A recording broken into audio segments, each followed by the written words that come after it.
Assalamualaikum warahmatullahi wabarakatuh. Innal hamdalillah nahmaduhu wa nasta'inuhu wa nastaghfiruh wa na'udzu billahi min shururi anfusina wa min sayyiati a'malina.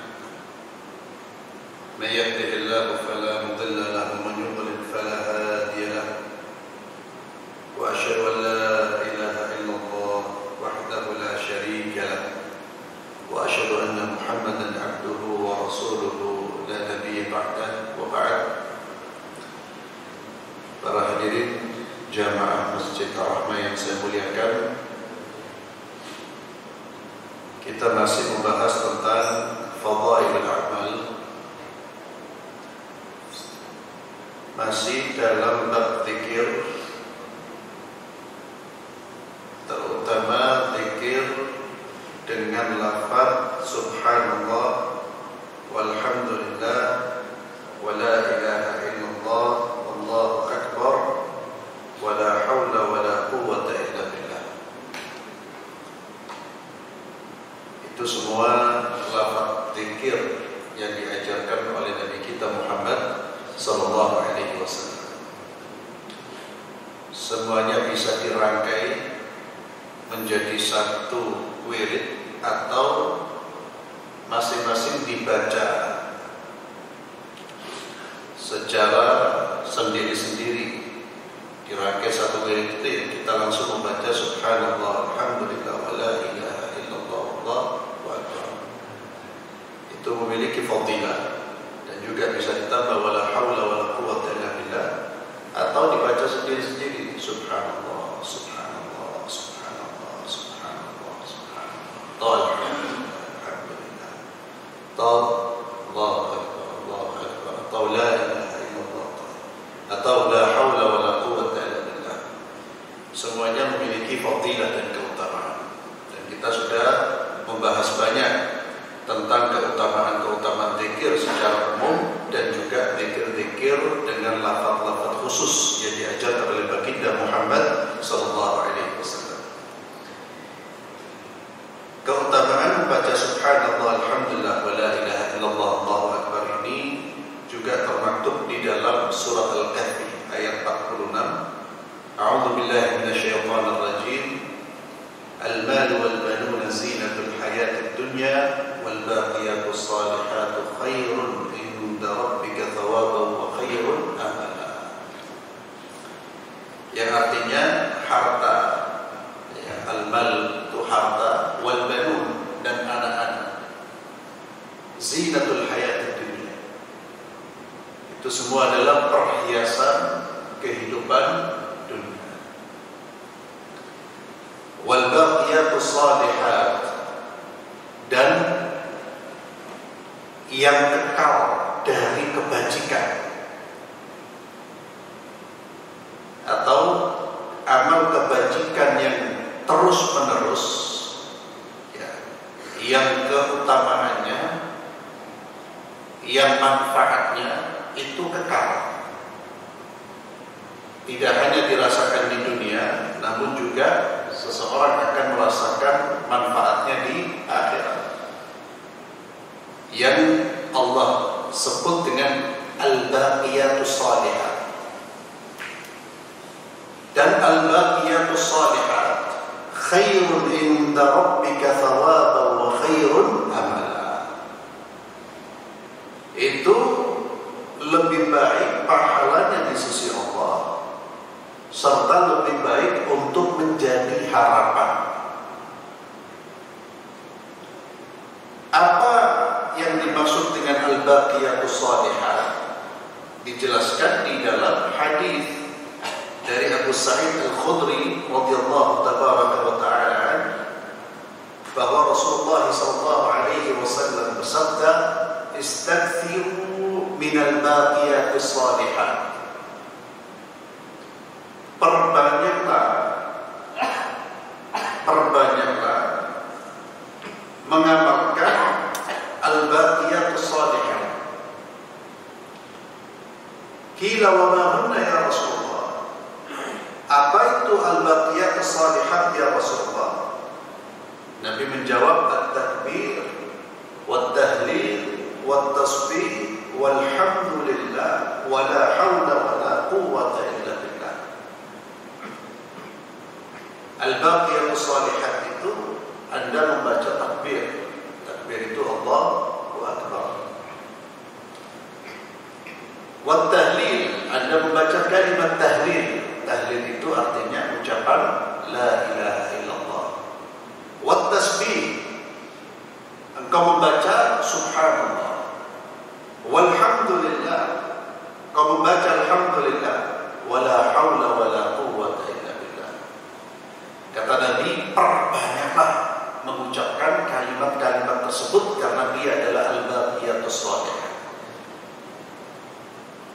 Maka para ahli tafsir sebagiannya ketika menafsirkan firman Allah dalam surah Al-Kahfi ayat 46 ini, sebagian mereka mengatakan wal baqiyatus shalihat, yaitu kalimat subhanallah walhamdulillah wala ilaha illallah wallahu akbar wala haula wala quwwata illa billah. Sebagian penafsir yang lain menafsirkan al-baqiyatus shalihat itu ya semua amal saleh. Semua amal saleh. Adapun yang disebut oleh Nabi itu hanya sebagai contoh amal saleh. Namun bukan hanya itu yang disebut dengan al-baqiyatus shalihah. Maka ketika Nabi menyebutkan al-baqiyatus shalihah subhanallah alhamdulillah, itu difahami bahwa itu salah satu contoh dari al-baqiyatus shalihah.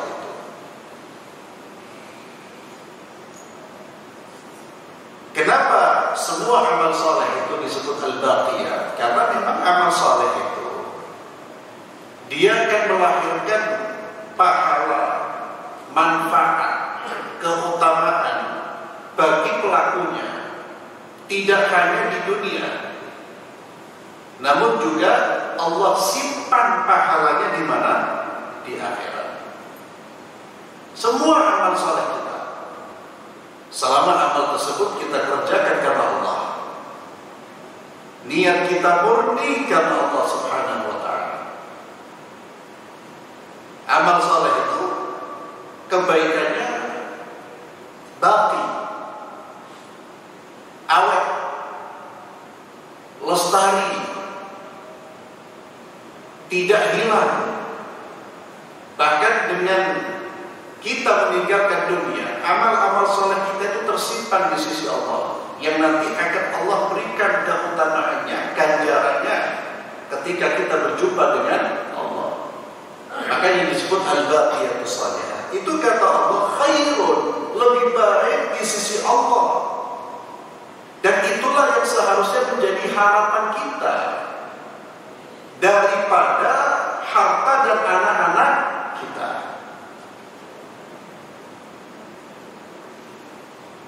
Tidak bisa dipungkiri bahwa harta anak itu memang perhiasan, dan Allah telah meletakkan di dalam jiwa manusia, seluruh jiwa manusia, rasa cinta kepada harta dan anak-anak.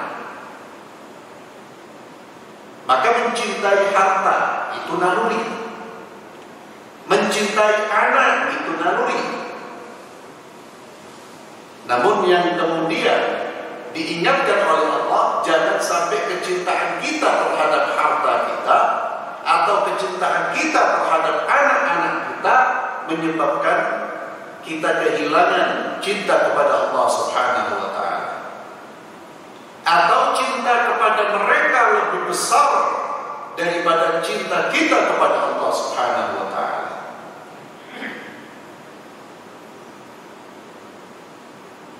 Kalau masing-masing orang berharap memiliki harta, memiliki anak, dan itu sekali lagi harapan yang wajar, bahkan dianjurkan kalau dia gunakan untuk sarana kebaikan, tapi jangan sampai harapannya hanya terbatas pada urusan duniawi saja. Jangan sampai dia mengira bahwa yang memberi kehidupan yang baik itu ya harta dan anak-anaknya. Kata Allah, kejar harta, punya anak silakan, tapi ada sesuatu yang lebih bermanfaat bagimu sampai kamu menghadap Allah, yaitu amal-amal saleh. Maka merugi orang yang kemudian mengejar harta, lupa dengan melakukan amal-amal saleh, atau bahkan dia meninggalkan amal-amal saleh yang berupa kewajiban-kewajiban. Namun anak-anak kita, harta kita juga bisa menjadi baqiyatus shalihat. Dia bisa menjadi baqiyatus shalihat, amal-amal saleh yang abadi manfaatnya. Kalau kita salurkan harta kita di jalan yang diridhai oleh Allah. Harta yang akan menjadi milik kita selamanya itu harta yang kita keluarkan di jalan Allah. Ketika kita mengeluarkan harta kita di jalan Allah, maka harta itu disimpan oleh Allah. Bahkan bukan hanya disimpan, tapi dilipat gandakan fadilahnya, pahalanya oleh Allah. Pahala yang terus dilipat gandakan oleh Allah, dan pahala inilah yang nantinya akan menemani kehidupan kita di alam barzakh maupun di akhirat kelak. Manusia itu nanti setelah hidup di dunia ini, kita ini semua akan pindah. Dan sebentar, hidup di dunia sebentar. Kita hidup di sini itu sebentar, Pak. Jadi jangan ngoyo-ngoyo, jangan sampai meninggalkan kehidupan akhirat kita. Terlalu bodoh kita, Pak. Orang yang fokusnya hanya dunia, kehidupan dunia, sehingga dia mengorbankan kehidupan setelah kehidupan dunia ini orang yang bodoh, sekalipun dia bergelar profesor, Pak. Karena dia mengambil kehidupan yang singkat daripada kehidupan yang abadi, dan dia mengambil kenikmatan yang singkat terbatas daripada kenikmatan yang tidak bisa diungkapkan dengan kata-kata. Kenikmatan alam barzakh itu, akhirat itu tidak bisa kenikmatan diungkapkan dengan kata-kata. Sama seperti orang menukar, bukan sama ya, bahkan lebih jahil lagi. Kalau ada orang kemudian menukar uang 100.000 ditukar, dia punya uang 100 juta umpamanya, ditukar dengan 100.000. Apa persepsi kita, apa pandangan kita terhadap orang tersebut, penilaian kita? Kita anggap apa orang itu? Orang bodoh, bahkan kita anggap gila. Oh, gendeng. Dan lebih gila lagi orang yang menukar dunia dengan surga, Pak. Itu lebih gendeng dari orang ini, Pak. Lebih gendeng kan kalau ada orang lebih gila ya, gendeng itu bahasa kita ya. Lebih gila lagi ya. Orang yang menukar uang umpamanya 100 juta dengan 1-2 miliar. Oh, orang sudah bilang, Pak, kita mungkin telepon rumah petugas rumah sakit jiwa, Pak, ini orang sudah gila. Pasti. Maka orang yang menukar kenikmatan surga ditukar dengan kenikmatan dunia sesaat dan terbatas. Ya Allah, itu lebih gila dari orang ini, Pak. Lebih bodoh dan lebih gila. Maka al-baqiyatus shalihat itulah yang menjadi amalan harapan kita, Pak.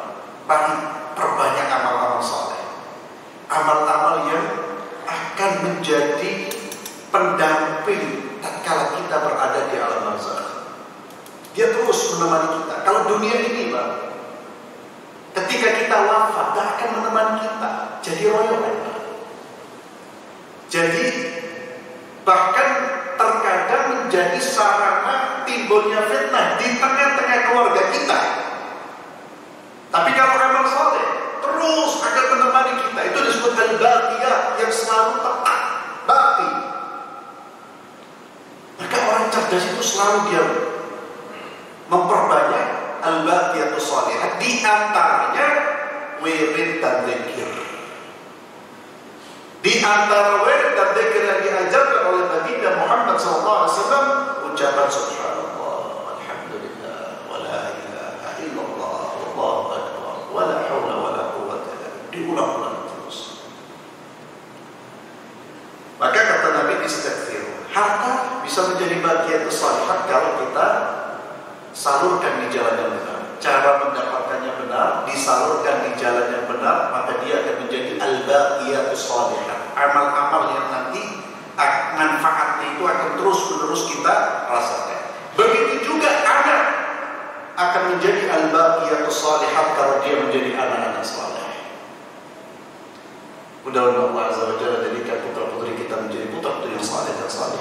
Doa terus, doa terus. Ya. Selain kita ikhtiar, kita letakkan harapan kita pada Allah jagalah anak kita. Lagi kita hidup zaman sekarang ini. Anak-anak saleh itu bisa menjadi al-baqiyatus salihat. Dia bisa menjadi sumber pahala bagi orang tuanya kalau dia saleh dan saleh. Nabi sallallahu alaihi wasallam bersabda, "Idza mata ibnu Adam inqata'a 'amaluhu illa min thalath."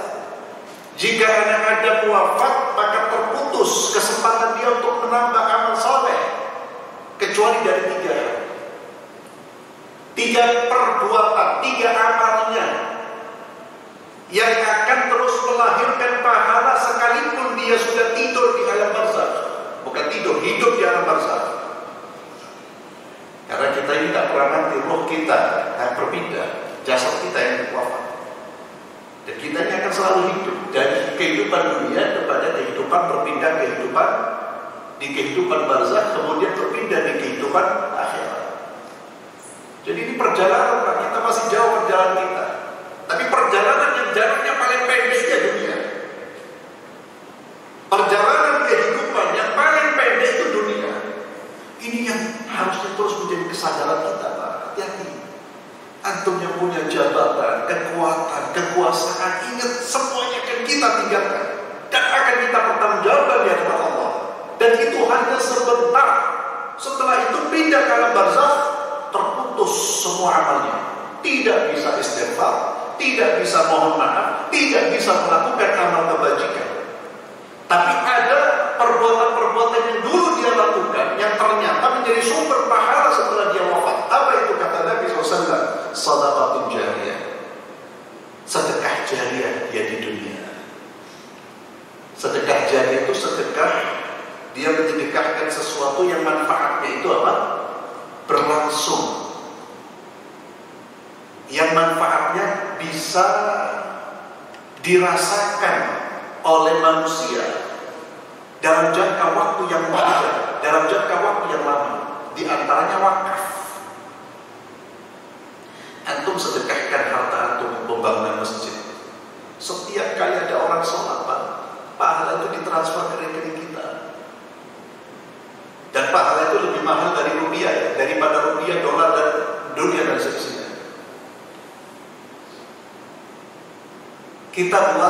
Kita sedekah karpet umpamanya. Ya sekarang kalau masjid dan pakai karpet dulu ya. Alhamdulillah karena memang kondisinya tidak memungkinkan. Dalam kondisi normal karpet dipasang, karpet itu karpet kita. Kita yang sedekah. Setiap kali orang menginjak karpet kita untuk beribadah kepada Allah, pahalanya juga ditransfer ke rekening kita. Demikian pula orang yang kemudian memasang kipas angin, memasang AC, ya, berapapun yang dia punya. Atau kata Nabi, orang yang kemudian membuat sumur sebagai sumber air bagi masyarakat, itu sedekah jariyah. Orang nyumbang mushaf di tempat-tempat yang memang jarang ada mushaf yang bagus, mushaf yang baik, dia sedekahkan. Kemudian setiap kali ada orang yang membaca, dia mendapatkan fadilahnya. Shadaqatun jariyah. Ini amal yang akan melahirkan pahala sekalipun dia sudah berpindah daripada kehidupan dunia. Yang kedua, apa kata Nabi SAW? Shadaqatun jariyah wa ilmun yuntafa'u bihi. Ilmu yang bermanfaat, ilmu yang dimanfaatkan oleh orang lain, ilmu yang diajarkan kepada orang lain. Atau mengajarkan satu ilmu, satu kebaikan kepada orang lain, lalu kebaikan itu dikerjakan oleh orang yang kita ajari. Setiap kali dia mengerjakan kebaikan yang sumber ilmunya dari kita, setiap kali dia melakukan kebaikan tersebut, kita akan memperoleh pahalanya walaupun kita sudah wafat. Antum mengajarkan seseorang untuk zikir. Contohnya ini. Antum pulang untuk sampaikan kepada istri, kepada anak-anak, baca wirid subhanallah, alhamdulillah, Allah Akbar. Daripada kamu nyanyi atau ngomong ya menirukan lagu-lagunya fulan bin fulan, tidak ada pahalanya. Ternyata diamalkan. Dia mengamalkan ilmu yang kita kejar itu, kita dapat pahalanya juga. Kalau kita wafat kemudian masih diamalkan oleh putra-putri kita, istri kita, kawan kita, tetangga kita, setiap kali dia mengamalkan ilmu tersebut, pahalanya juga ditransfer ke kita. Ya Allah, kesempatan yang besar bagi kita. Dan mengajarkan ilmu tidak harus jadi seorang santri atau ustaz atau kiai. Walaupun itu peluangnya lebih besar kalau jadi ustaz, kiai, ulama, ya jelas lebih besar. Tapi tidak harus. Siapapun kita, apapun jabatan kita, posisi kita, kita mampu meraih pahalanya. Dengan cara apa? Dengan sampaikan hadis-hadis yang sahih. Apalagi sekarang Allah beri kemudahan dengan medsos, media sosial. Ini manfaatkan Pak, ini sumber pahala. Bisa jadi sumber pahala, bisa jadi sumber dosa. Tergantung kita yang memanfaatkan. Subhanallah, kalau setiap hari nasihat. Lalu satu saja orang yang kemudian terpengaruh dengan nasihat kita dan dia amalkan, Allah sudah dapat pahala. Bagaimana kalau 2, 3, 4, 5, 6, 7, 8? Bagaimana kalau 10? Bagaimana kalau 100? Maka medsos kita lah jadikan sebagai sarana untuk mendidik, membina iman. Sudahlah, tinggalkan itu berita-berita hoax atau berita-berita gak ada manfaatnya, pertengkaran politik dan sebagainya. Ya Allah, pusing. Itu ada jalurnya masing-masing, Pak. Kita disibukkan itu gak ada manfaatnya buat kita. Tambah orang kafir. Tapi sebarkan ilmu, sebarkan manfaat. Jadi ilmu yang dimanfaatkan oleh saudara-saudara kita. Yang ketiga kata Nabi SAW, waladun salih yad'u lahu. Yang menjadi amal jariah bagi seseorang adalah anak saleh yang berdoa untuk orang tuanya. Tidak sembarang anak. Kata Nabi hanya anak saleh. Ketika anak itu berdoa kepada orang tuanya, doanya menjadi amal saleh bagi orang tuanya. Doanya dikabulkan oleh Allah. Bahkan di dalam hadis yang lain Nabi SAW menyebutkan ada orang tua yang tiba-tiba nanti di akhirat Allah tinggikan derajatnya, Allah tinggikan derajatnya, Allah tinggikan derajatnya. Karena syurga itu berderajat sebagaimana neraka itu berdarokat. Darokat itu turun ke bawah, itu neraka. Semakin dalam semakin pedih. Syurga semakin tinggi semakin baik. Syurga yang paling tinggi apa? Firdaus. Dan Nabi menyuruh kita untuk minta surga Firdaus. Karena Nabi menyuruh kita untuk menjadi orang yang selalu berharap yang terbaik. Kalau doa itu Pak, doa minta yang Firdaus. Jangan doa ya Allah masukkan saya ke dalam surga ya Allah, yang paling ring, yang paling rendah apa ya Allah. Oke, masukkan ke dalam surga, jangan. Minta surga Firdaus. Islam mengajarkan kita untuk menjadi yang terbaik. Kalau bisa yang terbaik, kenapa harus hanya menjadi orang yang baik? Waj'alna lil muttaqina imaman. Itu doa yang Allah ajarkan. Ya Allah, jadikan aku sebagai pemimpinnya orang yang bertakwa. Bukan hanya sekedar orang yang bertakwa, tapi pimpinannya. Jadilah yang terbaik. Surga pun bertingkat-tingkat. Ada orang yang Allah angkat derajatnya di surga. Lalu dia mengatakan, ya Allah, dengan amalan apa ya Allah saya diangkat? Dengan apa? Dengan istighfarnya anakmu kepadamu. Allahu Akbar. Jadi anak soleh itu aset. Maka ketika kita mendidik anak kita, yang pertama dan utama, perhatikan kesolehan. Prestasi sekolahnya nomor 2. Yang pertama kesolehan. Dengan cara kita mendidik dan terus-menerus berdoa kepada Allah. Semua orang tua pasti kalau sudah meninggal hanya satu yang diharapkan, Pak, kesolehan. Karena ketika orang sudah meninggal itu yang diharapkan apa? Pahala. Ada orang yang mendoakan, ada orang yang beristighfar untuknya. Dia berharap ada amal-amal jariah yang kemudian menghasilkan pahala. Kalau sekarang kan banyak orang meremehkan pahala, meremehkan kebaikan. Tapi manusia baru sadar itu ketika sudah berpindah dari kehidupan dunia. Maka jangan sampai kita ini kalau mendidik anak kita, Pak, hanya mencari sekolah yang memang punya keunggulan dalam bidang akademiknya saja, Pak, tanpa memperhatikan bagaimana lingkungan sekolah tersebut terhadap akidah anak saya, akhlak anak saya, ibadah anak saya. Buat apa anak kita kemudian menjadi berprestasi, Pak, di dunia dikenal karena jabatannya, kedudukannya, kepintarannya, kepandaiannya, tapi ternyata dia tidak bisa ngaji, dia tidak bisa sholat. Mungkin orang tuanya bangga pada saat dia berprestasi, tapi akan menjadi nyesel kalau orang tuanya sudah meninggal. Itu yang menjadi harapan kita, baqiyatus shalih. Maka anak-anak itu bisa menjadi baqiyatus shalihah. Harta juga bisa menjadi baqiyatus, kesalehan yang kekal manfaatnya kalau kita arahkan kepada kebaikan. Sehingga orang silahkan cari dunia, tapi dunianya demi apa? Demi menambah amal kebajikannya, demi bekal dia menghadap Allah Subhanahu wa ta'ala. Kemudian hadis Abu Darda radhiyallahu anhu, beliau berkata, bersabda Rasulullah sallallahu alaihi wasallam, Nabi sallallahu alaihi wasallam bersabda, "Qul," ya, ini pesan Nabi kepada Abu Darda, wahai Abu Darda, bacalah. Qul itu katakanlah atau bacalah, Subhanallah walhamdulillah wa la ilaha illallah Allahu akbar wa la haula wa la quwwata illa billah. Fa innahunna al-baqiyatus shalihah. Kata Nabi, kalimat-kalimat yang tadi itu merupakan al-baqiyatus shalihah. Wa hunna yahqudna al-khataya kama tahuddu asy-syajaratu waraqaha.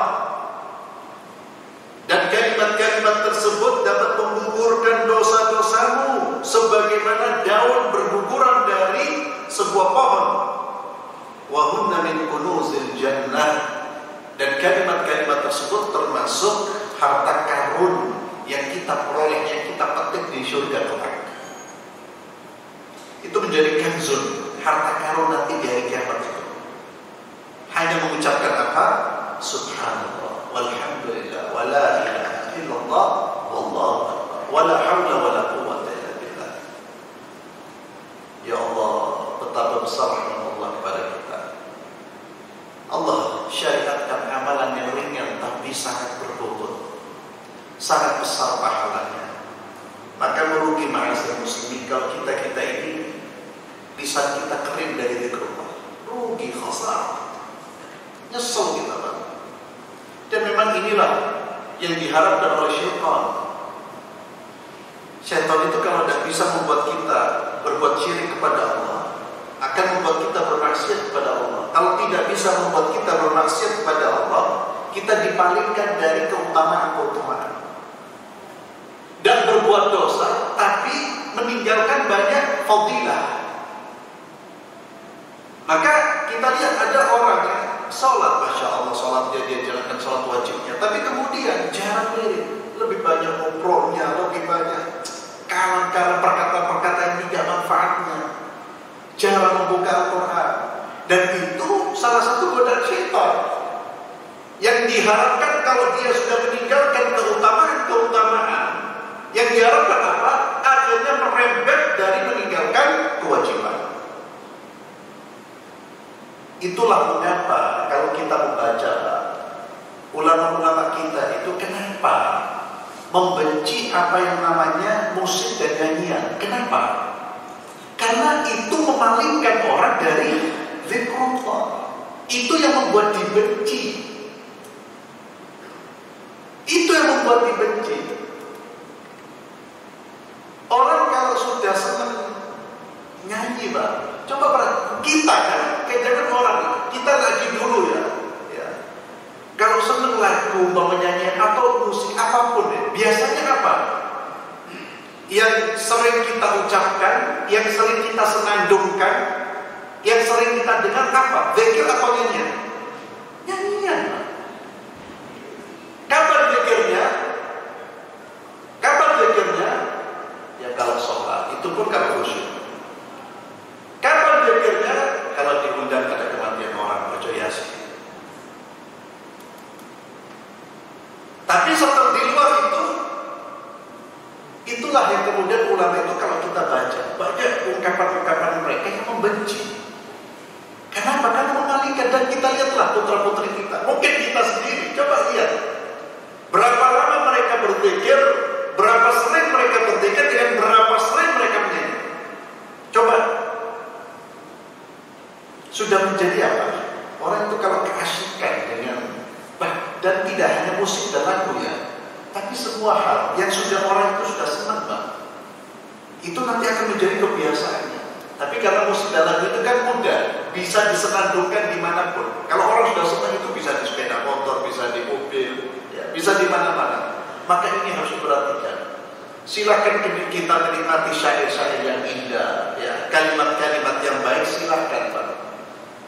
Tapi jangan sampai menggeser kebiasaan wirid kita. Dan wirid itu bukan hanya sholat, setelah sholat selesai kemudian eman. Artinya banyak peluang-peluang kebaikan yang kita tinggalkan. Oleh karena itu, hiburan-hiburan tersebut seharusnya menjadi apa?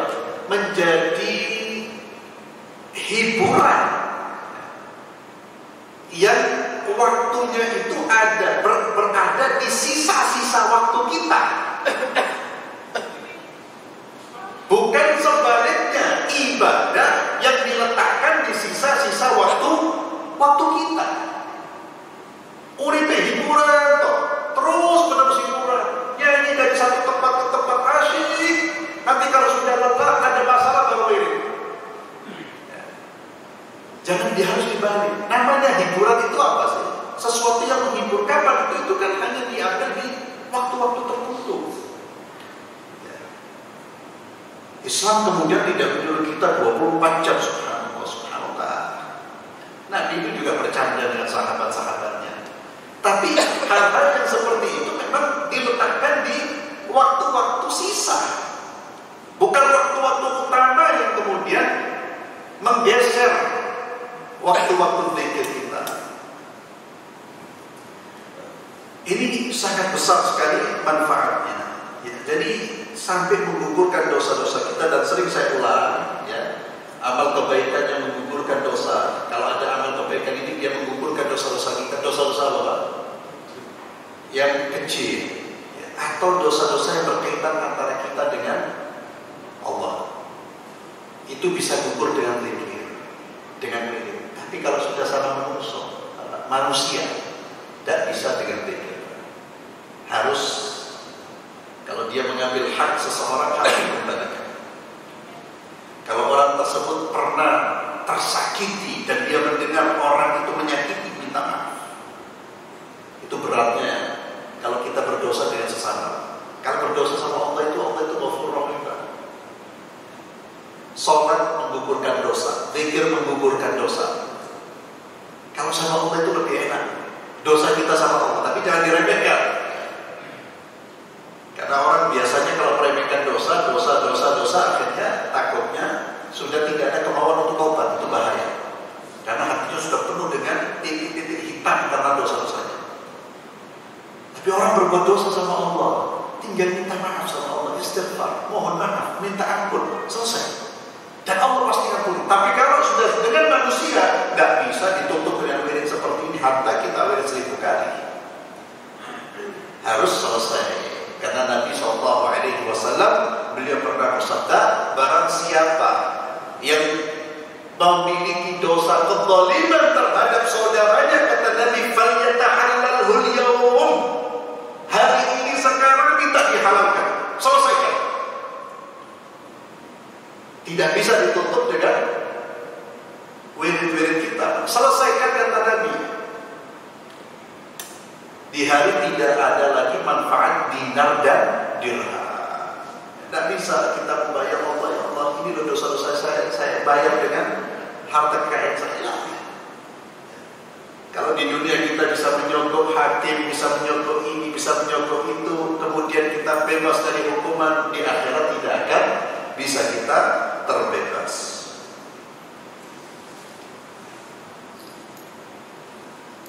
Kemudian Nabi SAW juga bersabda dari hadis Abdullah bin Amr radhiyallahu anhuma, "Ma 'ala al-ardi ahadun yaqulu la ilaha illallah wallahu akbar wa la hawla wa la quwwata illa billah illa kuffirat 'anhu khatayahu walau kanat mithla zabadil bahr." Rawahu Tirmidzi. Nabi SAW tidak ada seorang yang berada di atas muka bumi Allah yang mengucapkan la ilaha illallah wallahu akbar wa la hawla wa la quwwata illa billah. Dia ucapkan itu tentu dengan syarat dapat ikhlas, karena amal semua diterima dengan catatan ikhlas karena Allah.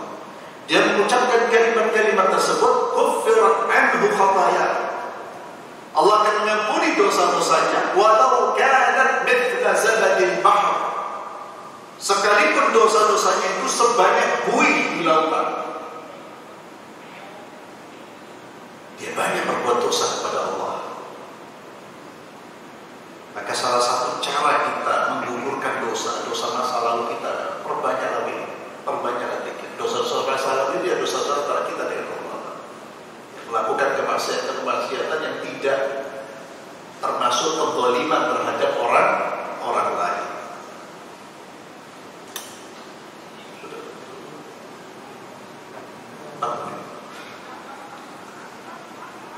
Kemudian dari Abu Hurairah radhiyallahu anhu, annahu sami'a an-nabiy sallallahu alaihi wasallam, annahu sami'a an-nabiy.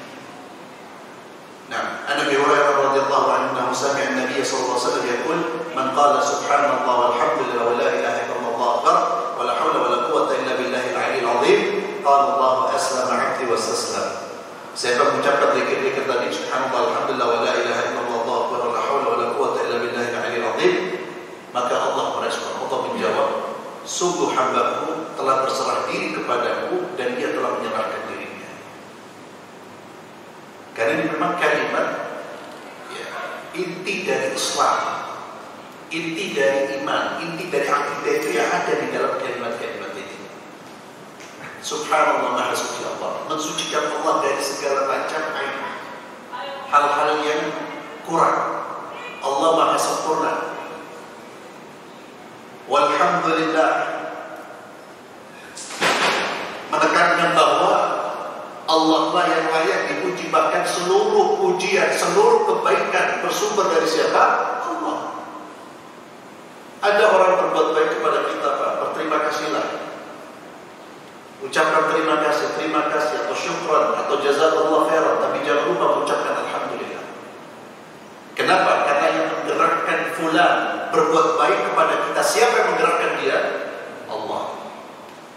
Kita melihat keindahan ciptaan manusia, maka ingatlah, yang menciptakan manusia, mampu menciptakan keindahan ini adalah Allah. Kalau demikian ciptaan manusia, bagaimana dengan ciptaan Allah? Atau kita melihat indahnya ciptaan Allah, bumi yang terbentang di hadapan kita, begitu indah, maka ingatlah bagaimana dengan Sang Pencipta.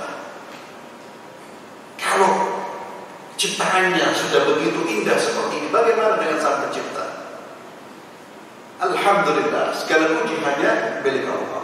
Wa la ilaha illallah, kalimat tauhid, pernyataan seorang hamba bahwa tidak ada yang saya sembah, yang saya taati, yang saya patuhi di dunia ini kecuali hanya Allah.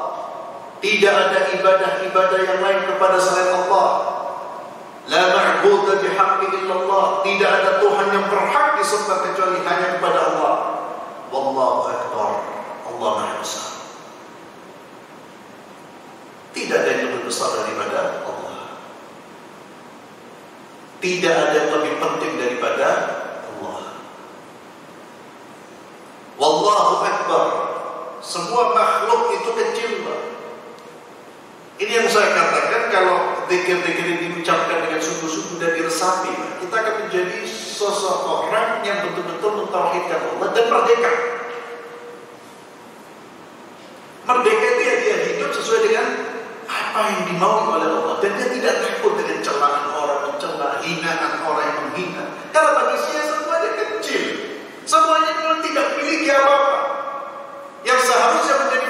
perhatian saya adalah Tuhan, Allah Azza wa Jalla. Wallahu akbar, wala haula wala quwwata illa billahil aliyyil azim. Tidak ada daya dan kekuatan kecuali bersumber dari Allah. Al-Ali yang maha tinggi, Al-Azim yang maha agung. Semua kekuatan bersumber dari Allah. Dan kalimat la haula wala, nanti ada keutamaan tersendiri, Pak. Itu namanya kalimat hauqalah. Ucapan la haula wala quwwata illa billah ini juga memiliki fadilah besar. Kalimat ini saja, la haula wala quwwata illa billah. Kalimat ini kalau kita resapi, Pak, yang pertama kita akan mengagungkan Allah karena semua kekuatan ada di tangan Allah. Yang kedua, kita akan menjadi hamba yang selalu merendahkan diri di hadapan Allah dan tawadhu di hadapan manusia. Rendah hati di hadapan manusia. Ketika dia punya kekuatan, dia sadari kekuatan itu bersumber dari Allah. Ketika dia menjadi orang saleh, dia mampu salat ke masjid, dia tidak akan memandang rendah saudara-saudara yang belum ke masjid. Justru dia mengatakan alhamdulillah, alhamdulillah Allah. Kau anugerah ya kekuatan iman. Itu kalau memang zikirnya itu meresap. Makanya orang-orang yang berzikir, kalau zikirnya itu betul-betul ikhlas lillahi ta'ala dan dia berzikir dengan perenungan, dengan tadabbur, itu pasti akan berubah akhlaknya. Minimal akan terlihat sifat tawadhu'nya, rendah hati di hadapan orang. Kalau orang ahli wirid justru sombong, berarti ada masalah dengan wiridnya. Ada masalah dengan zikirnya. Wallahu a'lam. Insyaallah kita lanjutkan pada pertemuan berikutnya. Kita akhiri kajian kita di malam hari dengan doa kafaratul majlis. Subhanallahumma wa bihamdika asyhadu an la ilaha illa anta astaghfiruka wa atubu ilaik. Assalamualaikum warahmatullahi wabarakatuh.